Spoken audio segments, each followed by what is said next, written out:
The Asian kids in New York could lose their access to school because the mayor doesn't like them.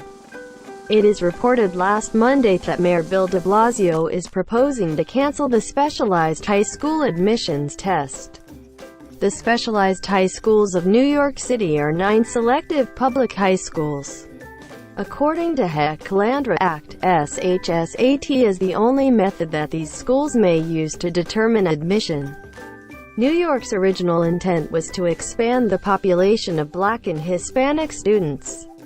But these elite high schools are almost occupied by Asian kids. Asian Americans make up 62% of students, and 52% of offers went to Asian American students this year. Lord Mayor says it is injustice, and he wants to add more diversity to these schools. Why are the Black and Hispanic students underrepresented? The mayor knows exactly what is going on.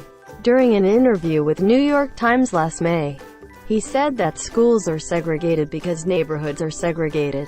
The Black and Hispanic people take up 50.3% of the population in Brooklyn, surpassing the whites' 35.8% and the Asians' 11.6%. In the northern downtown, 72% of the population is non-white, and Brooklyn's economy is underperforming with a median annual household income of $50,000, which is less than $60,000 of that of the New York City. The median household income of the Black is $41,900 and that of the non-Hispanic white is as high as $73,200. That is why the African American families are not able to give as much resources as what the white families give to their kids, because they are just poor. The public school 287 is perched at the northern edge of downtown Brooklyn. The school is full of children from African American and Hispanic families. The local whites send their kids to better schools, but the Black people have no choice. Talking about the academic performance here, the mother interviewed by New York Times just shook her head. The kids here have to struggle to be admitted by specialized high schools.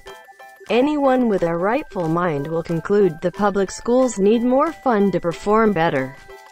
If the government does not have the financial resources, you can make the Wall Street bankers and the real estate tycoon living in the Fifth Avenue pay more tax. But Lord Mayor's solution is outrageous. The budget is limited, so he plans to steal a slice of cake from the Asians. The African American and Hispanic population is underrepresented, which is unjust. But the Asians will be underrepresented, which is also not just. Lord Mayor has never tried to solve the problem but only to cover the problem with the so-called diversity. The Asians are angry and they protested the mayor's proposal at City Hall Park. The real problem is the enlarging gap between the rich and the poor, and the public resources are reluctant to help the underprivileged. As the world's business and finance center, New York City fails to fund its children's education, which is the result of the unwillingness of the government. They only want to mess up with Russian hookers. After all, America is of the rich, by the rich, and for the rich.